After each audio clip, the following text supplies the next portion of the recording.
Hi friends, welcome back to study classes. So my dear friends, आज इस session में आपके साथ डिस्कस करने वाले हैं इंटरनेशनल बिजनेस से जुड़े हुए सवाल जो कि पूछे गए थे यूजीसी नेट मैनेजमेंट जून 2023 एग्जामिनेशन के अंदर।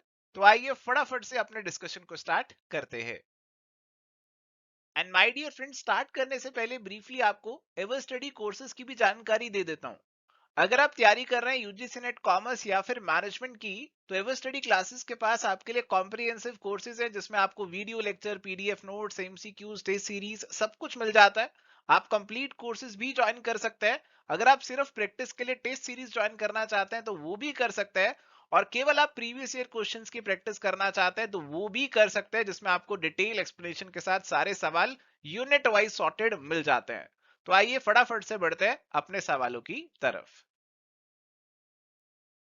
तो प्यारे दोस्तों, यहाँ पे सवाल है, which of the following narratives explain the Leontief paradox in international business.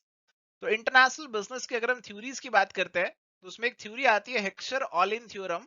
और ये थ्योरी आपकी फैक्टर एंडोमेंट्स पे बेस्ड है। ये थ्योरी कहती है कि जिस भी देश के पास कैपिटल ज्यादा होगा वो कैपिटल इंटेंसिव चीजों का एक्सपोर्ट ज्यादा करेगी, और जिस भी देश के पास लेबर ज्यादा होगा वो लेबर इंटेंसिव चीजों का एक्सपोर्ट यहाँ पे ज्यादा करेगी। बट यहाँ पे हेक्चर ऑलिन थ्योरम का एक क्रिटिसिज्म बनता है, और ये लियोंटिव पैराडॉक्स की फॉर्म में हमें देखने को मिलता है। तो यूएसए, हमारे पास एक क्लासिक एग्जांपल ये बना था कि हमारे यूएसए जो है it is a capital intensive country, capital intensive country है। तो हेक्सर ऑलिन थ्योरम के अकॉर्डिंग इसे कैपिटल इंटेंसिव एक्सपोर्ट्स करने चाहिए थे, बट ऐसा नहीं हुआ। हमने देखा कि ये लेबर इंटेंसिव एक्सपोर्ट्स कर रही है, ना कि कैपिटल इंटेंसिव एक्सपोर्ट्स। तो हमें यूएसए के केस में उल्टा देखने को मिला, कैपिटल इंटेंसिव होते हुए भी वो लेबर इंटेंसिव एक्सपोर्ट्स कर रही थी और कैपिटल इंटेंसिव इंपोर्ट्स कर रही थी। तो ऐसा हमें देखने को मिला था यूएसए के केस में, और इसे ही लियोंटिव पैराडॉक्स बोला जाता है। तो करेक्ट आंसर प्यारे दोस्तों ऑप्शन नंबर 3 यहाँ पे आपका बन जाएगा। चलिए यहाँ पे सवाल है, UNCTAD compiled transnationality index consist of which of the following ratios. तो प्यारे दोस्तों, हमारा जो यूएनसीटीएडी है, United Nations conference on trade and development, यहाँ पे एक इंडेक्स रिलीज करता है, ट्रांसनेशनैलिटी इंडेक्स। और इसे कंप्यूट करके हमें पता चलता है कि कोई भी जो मल्टीनेशनल कंपनी है वो कितनी ज्यादा ट्रांसनेशनल है, यानी कि कितने ज्यादा देशों में फैली हुई है, कितनी ज्यादा उसकी फॉरेन प्रेजेंस है। ऐसी जानकारी हमें देखने को मिल जाती है। अब ये जो ट्रांसनेशनलिटी इंडेक्स कंप्यूट होता है, इसमें हम मीन कंप्यूट करते हैं तीन रेशोज का। और कौन सी तीन रेशोज यहाँ पे कंसीडर की जाएंगी, ये सवाल आपसे यहाँ पे पूछ रहा है। देखो, हमारे पास जो ट्रांसनेशनलिटी इंडेक्स के अंदर तीन रेशोज कंसीडर होती हैं, मैं आपको बताता हूँ कौन कौन सी हैं। सबसे पहले हम यहाँ पे देखते हैं कि जो हमारी कंपनी है उसके टोटल एसेट्स में फॉरेन एसेट्स कितने हैं, foreign assets divided by total assets. फिर हम देखते हैं कि हमारी जो कंपनी है उसमें टोटल जो उसकी सेल्स है उसमें फॉरेन की सेल्स कितनी है। उसके बाद हम देखते हैं कि जो टोटल एम्प्लॉयमेंट जनरेट करी है कंपनी में उसमें फॉरेन की एम्प्लॉयमेंट कितनी है। तो अगर आपके फॉरेन एसेट ज्यादा, फॉरेन सेल ज्यादा, फॉरेन एम्प्लॉयमेंट ज्यादा, तो ये आपका ट्रांसनेशनलिटी इंडेक्स का वैल्यू भी ज्यादा आ जाएगा। तो आई होप आप समझ रहे होंगे कि किस तरीके से आपकी फॉरेन प्रेजेंस के अकॉर्डिंग, फॉरेन एसेट सेल्स और एम्प्लॉयमेंट के अकॉर्डिंग आपकी ट्रांसनेशनलिटी इंडेक्स को यहाँ पे यूएनसीटीएडी कंपाइल करता है, कंप्यूट करता है। तो अभी हमारा जो आंसर है, I think that is very clear to you. और अगर आप लॉजिकली भी देखेंगे तो आपको समझ में आ जाएगा कि ऑप्शन नंबर 1 जो है वही सही आंसर बनेगा। 2, 3 और 4 के अंदर तो उल्टे सीधे कॉम्बिनेशन बना रखे हैं जिससे कोई तुक नहीं बनेगी। तो इसीलिए करेक्ट आंसर यहाँ पे आपका ऑप्शन नंबर 1 का ही होगा। चलिए, तो प्यारे दोस्तों यहाँ पे सवाल है, which of the following economic identities states that 1 extra % unemployment cost 2% of the gross domestic product GDP. Option है sacrifice ratio, Phillips curve, misery index और आपका ऑक्कुंस लॉ। अभी प्यारे दोस्तों, यहाँ पे ये सारे जो टर्म्स आपको लिखे गए हैं इन सभी की बेसिक क्लैरिटी आपको होनी चाहिए, तो ब्रीफली डिस्कस कर लेते हैं। सबसे पहले अगर मैं सेक्रीफाइस रेशियो की बात करता हूं, तो सेक्रीफाइस रेशियो आपको ये बताती है कि देखो, अगर आपका इन्फ्लेशन काफी ज्यादा है, आप इन्फ्लेशन को कंट्रोल करना चाहते हैं, कम करना चाहते हैं, काबू करना चाहते हैं, तो उसके लिए आपको कुछ अपना प्रोडक्शन सेक्रीफाइस करना पड़ेगा। अगर इन्फ्लेशन ज्यादा होता है तो उस केस में आपके प्रोड्यूसर्स के पास इंसेंटिव होता है कि और ज्यादा प्रोडक्शन करें। बट अगर आपको इन्फ्लेशन कम करना है तो उससे आपका प्रोडक्शन भी कम हो जाएगा, प्रोडक्शन भी आपको सेक्रीफाइस करना पड़ेगा। तो कितना प्रोडक्शन आपको सेक्रीफाइस करना पड़ेगा, इसे कहीं ना कहीं मेजर करता है हमारा सेक्रीफाइस रेशो। इसके बाद है Phillips curve. Phillips curve basically आपका इन्फ्लेशन और अनएम्प्लॉयमेंट का रिलेशनशिप बताता है। एक तरफ इन्फ्लेशन है और एक तरफ है आपकी बेरोजगारी, अनएम्प्लॉयमेंट। ये कहते हैं कि इन दोनों के बीच में इनवर्स रिलेशनशिप है। अगर आपका इन्फ्लेशन बढ़ेगा तो आपकी अनएम्प्लॉयमेंट कम हो जाएगी। अगर इन्फ्लेशन बढ़ रहा है, प्रोड्यूसर्स के पास इंसेंटिव है और ज्यादा प्रोडक्शन करें और ज्यादा लोगों को रोजगार मिल जाएगा, अनएम्प्लॉयमेंट कम हो जाएगी। बट अगर आपका इन्फ्लेशन कम हो रहा है तो उससे बेरोजगारी भी बढ़ेगी। तो कहीं ना कहीं इन्फ्लेशन और अनएम्प्लॉयमेंट के बीच में बैलेंस बनाए रखना बहुत जरूरी हो जाता है। इसके बाद है आपका माइजरी इंडेक्स। तो माइजर आप समझते हैं, कंजूस जैसे बन जाते हैं ना लोग, तो ये माइजरी इंडेक्स कुछ ऐसा मेजर करने वाला है।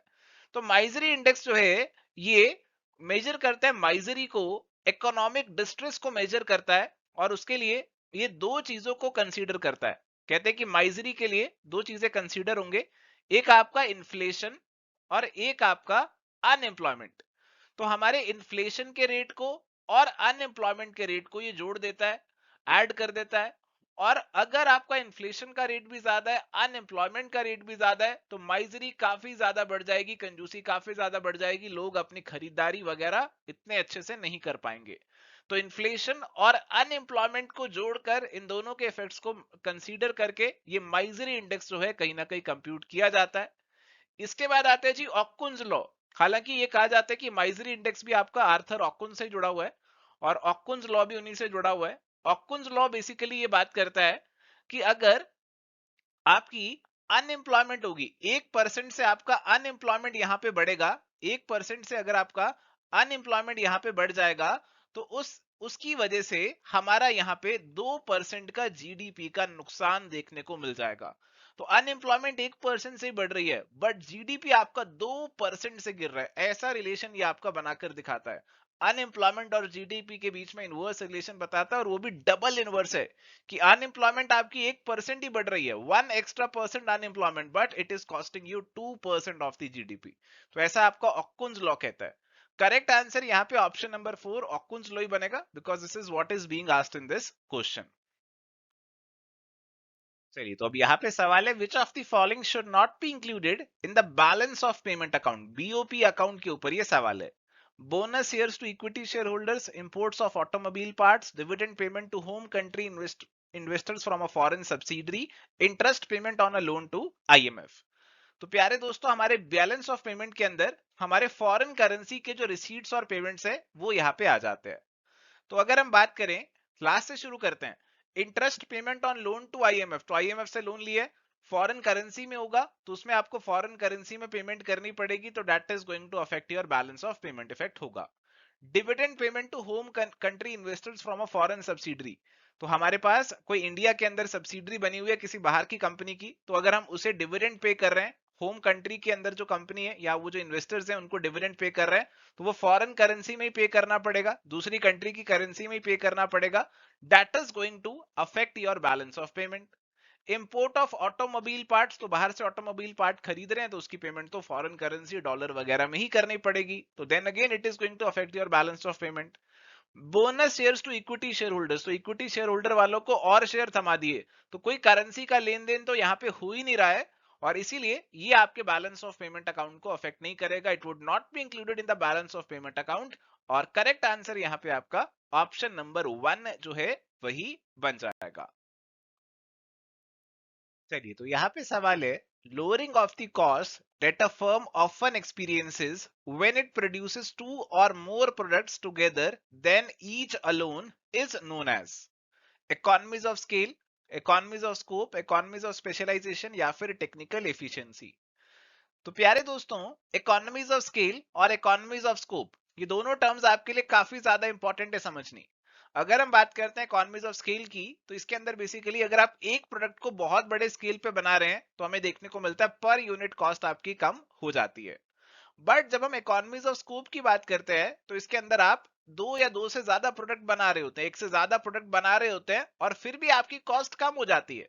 सर ऐसा कैसे हो जाता है कि एक से ज्यादा प्रोडक्ट बना रहे हैं फिर भी कॉस्ट कम हो गई? एग्जाम्पल से समझते हैं। लेट्स सपोज आप शर्ट बना रहे थे।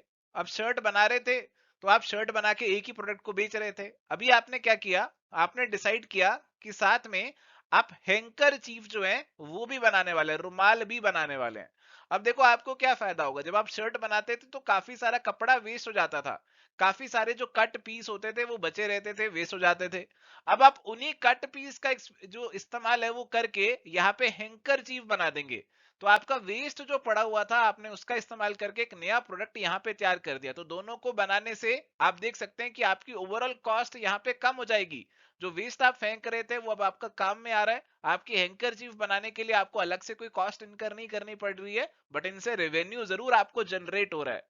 तो इसीलिए यहाँ पे आपके दो या दो से ज्यादा प्रोडक्ट बनाने से आपकी कॉस्ट आपको कई बार लो होती हुई दिख जाती है, और इसे इकोनॉमीज ऑफ स्कोप का नाम दिया जाता है कि आपने अपने प्रोडक्ट्स का स्कोप बढ़ा दिया, ज्यादा प्रोडक्ट बना रहे हो और उससे आपको ओवरऑल कॉस्ट आपको कम होते हुए दिख रहा है, क्योंकि एक प्रोडक्ट दूसरे प्रोडक्ट को किसी तरीके से सपोर्ट कर रहा है, किसी तरीके से जुड़ा हुआ है, एक का फायदा दूसरे को मिल रहा है। और इसका करेक्ट आंसर यहाँ पे option number 2 economies of scope ही यहाँ पे बन जाएगा। चलिए तो प्यारे दोस्तों यहाँ पे हमारे पास सवाल है, which of the following is not an element of trade relations mix in international business? तो यहाँ पे हम बात कर रहे हैं इंटरनेशनल बिजनेस में ट्रेड रिलेशंस मिक्स की। तो ये जो सवाल है ना, इसे समझने की कोशिश करते हैं, थोड़ा सा बैकग्राउंड समझने की कोशिश करते हैं। बेहतर होता कि अगर सवाल में शुरू में एक दो लाइन दे देते तो बैकग्राउंड बन जाता, बट कोई बात नहीं, मैं आपको थोड़ा सा बताने की कोशिश करता हूँ कि ट्रेड रिलेशंस मिक्स किस कंटेक्स्ट में बात हो रही है। तो लेट्स सपोज हमारे पास एक प्रोड्यूसर है, और ये जो प्रोड्यूसर है ये हमारा यूएस बेस्ड प्रोड्यूसर है, यूएसए में बैठा हुआ ये प्रोड्यूसर। और लेट्स सपोज ये आपके मोबाइल फोन बनाने वाला है, बहुत ही इंटरेस्टिंग नए तरीके से मोबाइल फोन बनाने वाला है, और अब ये पूरे वर्ल्ड में अपनी सप्लाई करेगा। अब इसे सप्लाई करने के लिए अलग अलग इंटरमीडियरीज का सहारा लेना पड़ेगा। इंटरमीडियरीज का सहारा लेगा, हो सकता है कि ये डायरेक्टली अपना सामान किसी एक पर्सन को बेचे और वो कंज्यूमर को बेच दे। हो सकता है वो मल्टीपल इंटरमीडियरी का सहारा ले, जैसे होता है ना, होलसेलर है, रिटेलर है, फिर फाइनल कंज्यूमर के पास जा रहा है। ऐसी इंटरनेशनल बिजनेस में भी यहाँ पे मल्टीपल इंटरमीडियरीज या फिर चैनल मेंबर्स देखने को मिल सकते हैं। डिस्ट्रीब्यूटर हो सकता है, डिस्ट्रीब्यूटर के बाद रिटेलर, कंज्यूमर, तो ऐसा चेन हमें देखने को मिल सकता है। तो इसे यहाँ पे नाम दिया गया ट्रेड रिलेशन मिक्स, कि आपका जो प्रोड्यूसर है और जो इंटरमीडियरीज है उनका यहाँ पे कैसा ट्रेड रिलेशन मिक्स हमें देखने को मिलेगा, उसमें कौन सा एलिमेंट नहीं बनेगा। तो आइए सभी एलिमेंट्स को एक बार देखते हैं। Product variety, price policy, mutual service and responsibilities और डिस्ट्रीब्यूटर्स टेरिटोरियल राइट्स। अब देखो सबसे पहले लास्ट में ही देखते हैं, डिस्ट्रीब्यूटर टेरिटोरियल राइट्स की बात की हुई है। देखो हमारा जो यूएस बेस्ड प्रोड्यूसर है, जो उसके डिस्ट्रीब्यूटर होंगे, हो सकता है वो उनकी टेरिटरी फिक्स कर दे। जैसे कहे कि एक मिस्टर एक्स है, ये जो है एशिया में बेचेगा, एक वाई है, वो उनकी टेरिटरी फिक्स कर दे, वो अफ्रीका में बेचेगा।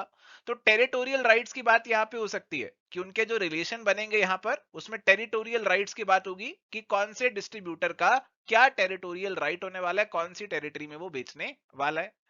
म्यूचुअल सर्विस एंड रिस्पॉन्सिबिलिटीज की प्रोड्यूसर की क्या जिम्मेदारियां रहेंगी, डिस्ट्रीब्यूटर की क्या जिम्मेदारियां रहेंगी, ये भी आ जाएंगे ट्रेड रिलेशन मिक्स में।